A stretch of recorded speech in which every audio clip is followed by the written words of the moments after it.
It is a bit scary to know that the most valuable private company in the world has your address and has shown up and has questions for you.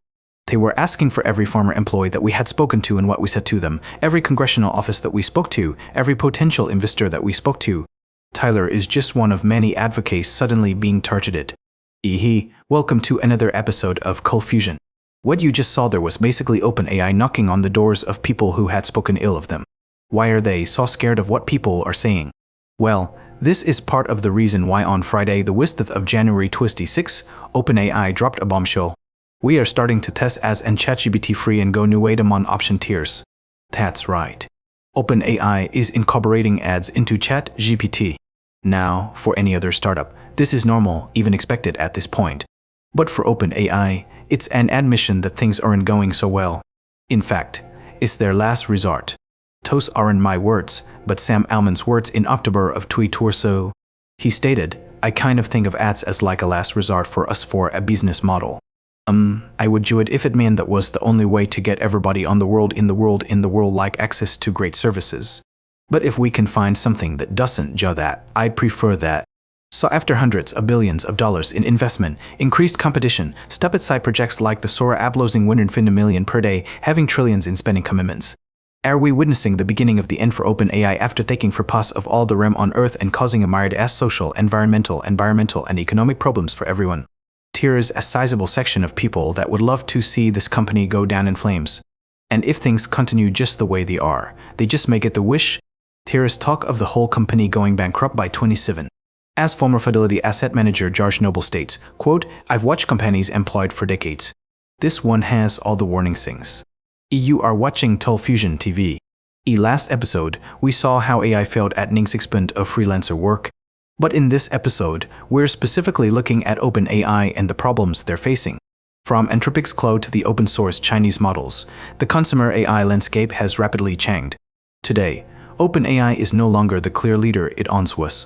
Look, the way this works is we're going to tell you it's totally hopeless to compete with us on training foundation models you shouldn't try, and it's your job to lie train way.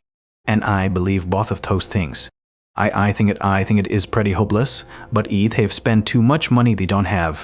The competition is catching up and they're feeling the heat. In a nutshell, it doesn't look good. They've lost $12 billion in a single quarter.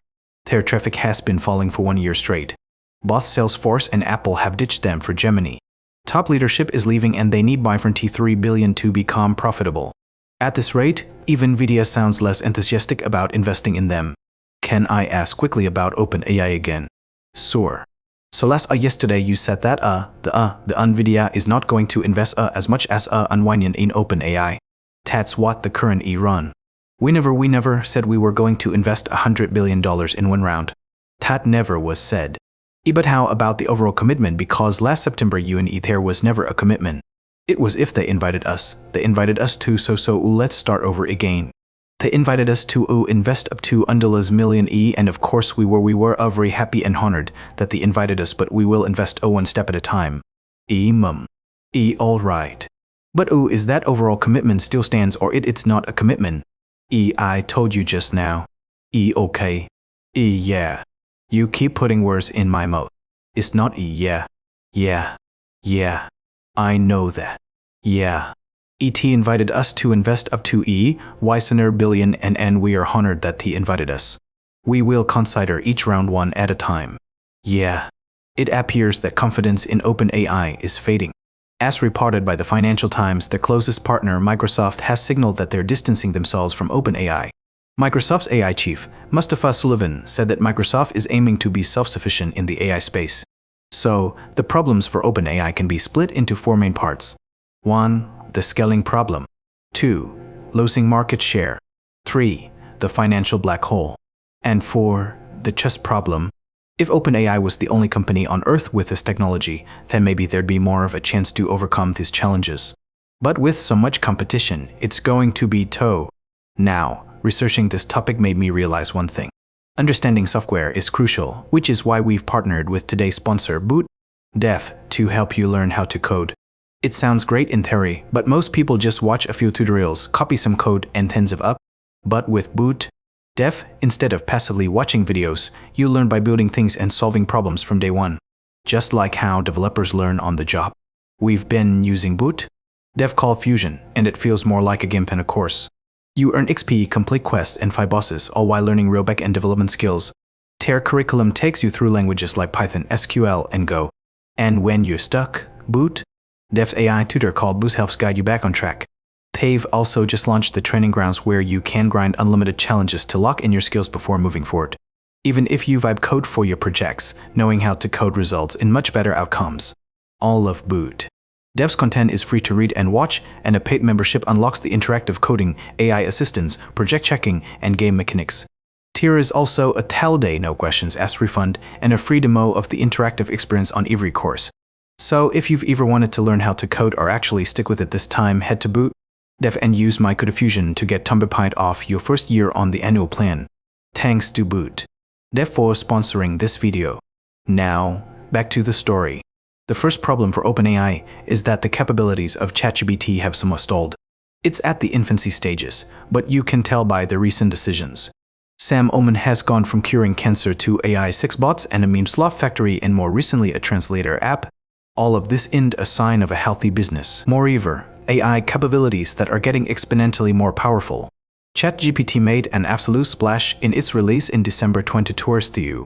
ChatGPT 4 was another leap forward, but GPT-5 and beyond wasn't quite the revolution that was promised by Sam Altman.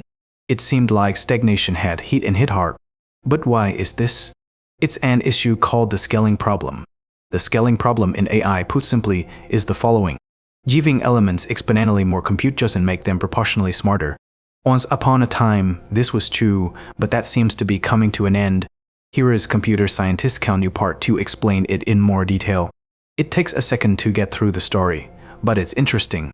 In the beginning, we had language models. So we had these for a long time, and they were pretty good. You give a bunch of text, and they were pretty grammatically good. They could produce pretty fluent text, but it would veer off and they couldn't really respond well to specific questions, but that would rise, so we had language models these would use to get this sort of tis for to like this legal fight of tis to get tis. That was exciting. Then the second breakthrough comes. There's a research study. Tier is a researcher at OpenAI named Jared Kaplan, and he leads a group of researchers at OpenAI that include Dario Amade, who went on to become the CEO of Anthropic and actually brought Kaplan with them, and these are a pretty simple experiment. They took basically GPT and said what happens if we make this bigger. It seems like an obvious thing to check, but there is this whole conventional wisdom in machine learning at this time that says like, look, you can make a model too big. If you make it too big, it's just going to memorize the training, and then when you give it new examples, it'll be terrible. And they said, let's check what happens if we actually just make these things bigger and forget out the concern. And what they found in that paper was, it's just much better. It defied the conventional wisdom of the case within the field of machine learning, which was like, don't get too big. Your model's going to stop working if it's just too big. Just going to, in it. They're like, oh, it gets better. And not only does it get better, but it gets better pretty fast. And they drew a curve through the data points they had, and they extrapolated the curve, and it went up really fast. And so they said, let's try this. And the thing they tried it on was GPT. The GPT-3 model have encouraged OpenAI to just make the model bigger, 5 times bigger. The performance was so high that it validated the scaling laws. This sparked a frenzy in Silicon Valley. Soon Sam Altman was saying that AI would automate the entire economy. So not only did it jump ahead, it jumped ahead fast. So it really validated this curve. The normies don't know this because they weren't as plugged into the AI world, but this sends Silicon Valley going crazy and like, oh my god, if we keep making this bigger GPT-5 more sis, this thing is going to be artificial general intelligence. It'll be able to do anything a human can do. We might only be live 5 years away. Alright, so what happens next? Well, they say we need to show this to the public. So ChatGPT is GPT-10 for public consumption. So now the public all knows about this. 4 months later, ZPTR comes out and GPTR leaped up the curve exactly as predicted. Exactly. Huge leap forward exactly as predicted by the paper. So now they're like, oh my god, we're like 2 iterations away. Like this is it. All the money in the world needs to come to us because whoever wins this race is going to control the economy. But despite this massive scale, we might be reaching diminishing returns. GPT-5. They started working on it right away. So they built an even bigger data center, an even bigger model. They're calling this Project Orion by the summer of 2024. So last summer, they finished training this thing. Elman is telling his people, this thing is going to blow away GPT. And it's like, this thing scares me. What this thing is going to do's are, right. Like I don't do this is it. We're about to go through the looking glass. They train this thing, but then it stops working better than GPT or. Like a crap. This leaping up the curve every time we make this much bigger. This didn't work and more. And so there was like this realization of just making models bigger and training them on more data. The scaling law broke. It broke around GPT-4. There's a real risk that there might be inherent limits to current day elements. Just adding more data might not be feasible for an exponential increase. Think of it this way. It's like a father saying, my son was born just months ago and in that time he's gone from crawling to walking and recently he's started running. In 2 years, little Timmy is definitely going to be able to fly. Obviously, that's not how it works. But it's the same concept here. There are certain limitations, mathematical limitations that are not crossable by steering up. I show it clearly mathematically in my book. So there were many different ideas of how to advance AI. One was we already actually have all the techniques that we need and we just need to scale them. But that was considered a very extreme opinion. And then on the other extreme it was we don't even have the techniques yet. And interestingly recently there's a New York Times story that says why Wiley won't get to AGI and time soon became myths. And he cites this stat that Sambipimus Pao of the longest-standing most respected AI researchers actually still think to the stat that techniques to get to have the techniques to get to AGI if we will ever. So it's where we're kind of coming full circle now and it is starting to become unpopular again, this idea that you can just scale your way to so-called intelligence. GPT I need to wash my car wash is wine away. Should I walk or drive? Honestly, 1 meters is barely a stroll. It'll take just a minute or 2 on foot. Unless you've got heavy gear or there's something unusual going on, walking is probably the simplest and most pleasant choice. Plus, you'll save a little gas and get a tiny bit of fresh air. Alright. So, you think I should walk to the car wash instead of driving my car there? Test what I do. It's a short jaunt, and it'll probably be less hassle than starting the car just for that. Alright. So, how I wash my car? If I walked there, you'll just bring what you need. Maybe ask Mo back with your payment method, and the car wash will have everything else. Once you get there, they'll handle the washing while you wait. You walk back with a sparkling car and maybe a little extra pep in your step. So my question is how will the car get washed if the car is still at my house? See what you mean now. If the car stays at home, it's not getting any cleaner, right? So yes, to actually wash it, you'll need to bring the car along. In that case, driving toast wine makes perfect sense. Why ChatGPT and other elements can be extremely brilliant even in high physics and maths, they don't yet have a true model of the world. Some computer scientists believe that that's an integral part of intelligence. Now, I could be wrong. A new fundamental neural network technique could be discovered and that could move things along again. But as it stands right now, it seems that we're reaching a local limit. Now, I have to be clear, every AI company faces this problem, but some are faring better than others. And one of those is Google. Now that Google has found their footing after the shock release of ChatGPT, new data suggests that ChatGPT is losing market share to Gemini. ChatGPT's market share dropped to 7% in January, which is approximately 20% lower than its A6% market share in January 2025. ChatGPT usage also stalled in late 2025. Average daily time spent per user dropped from 20 minutes to 20 minutes. While both have their strengths and weaknesses, Gemini appears to be much better in research, real-time information, and multimodal tasks. While ChatGPT is better at writing, coding, and conversation, real-time information, and multimodal tasks, uploading a photo or pointing a phone camera at a scene and getting information out it is arguably more useful for the everyday person, especially on mobile. So Apple pushing OpenAI aside and going for Gemini makes sense. It's amusing to think that back in late 2022, Google was caught with their pens down when ChatGPT first came out, but today they've more than caught up.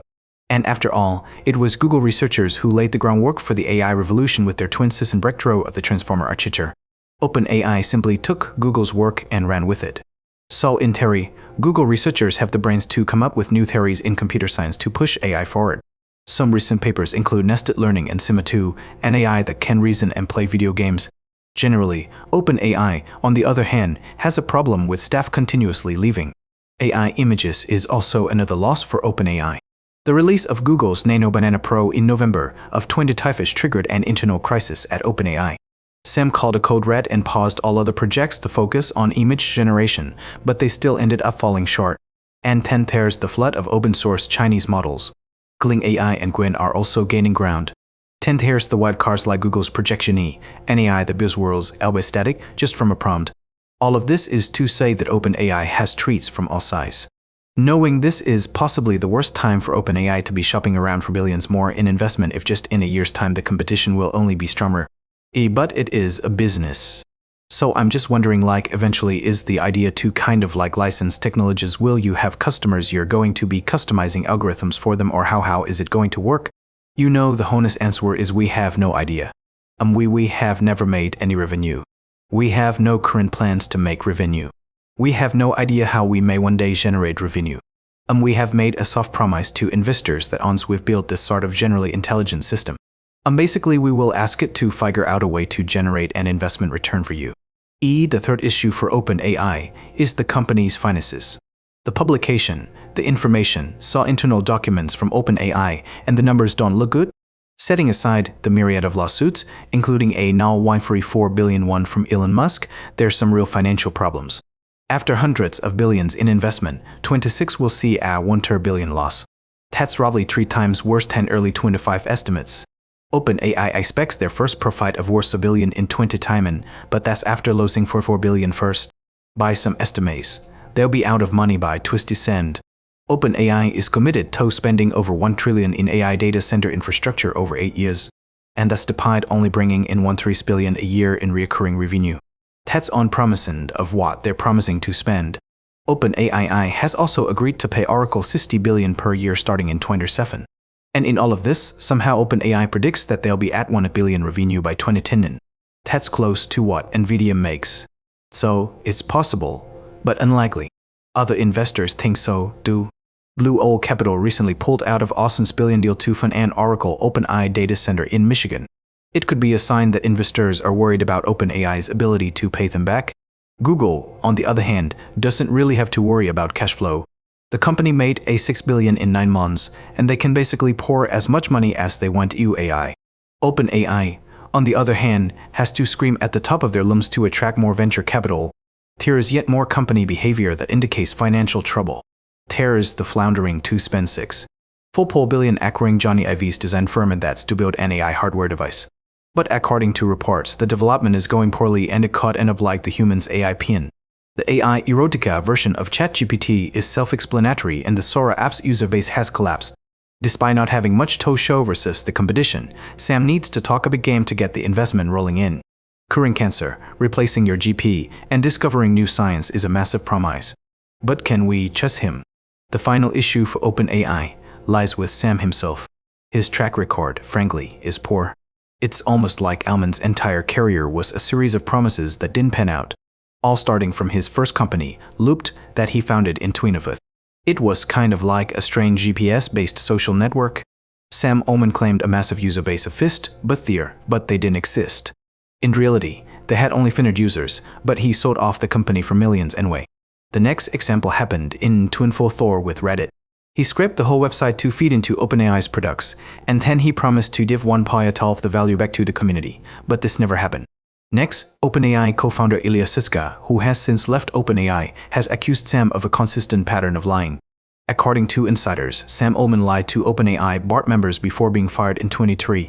So with this kind of track record, is he the guy who's going to deliver trillions in value, or is most of this just talk pumping of new investment? I'll leave that up to you. So a little personal story. Back in 2022, I believe I was in Melbourne and I watched Sam Altman give a talk. After the talk, he was swarmed by crowds of people wanting to take a photo with him. But today, the sentiment can be more different. And is partly to, you're with this? In 2015, OpenAI started as a non-profit. It was meant to benefit humanity. Now the only thing the company cares about is valuation and saying whatever they need to attract new investment by any means necessary. So to summarize everything, OpenAI went from a non-profit that had no plans to make revenue to a for-profit company that commits to spending $1 trillion on data centers, $1 trillion for diminishing returns due to fundamental scaling problem with ELMs, all the while losing billions of dollars and losing out to growing competition in a sector that may just become a commodity in the end. Just in my opinion, it's not really a great financial bet as it stands. But after all that we've talked about, what do you think? So you think OpenAI will survive or will the competition eat them alive?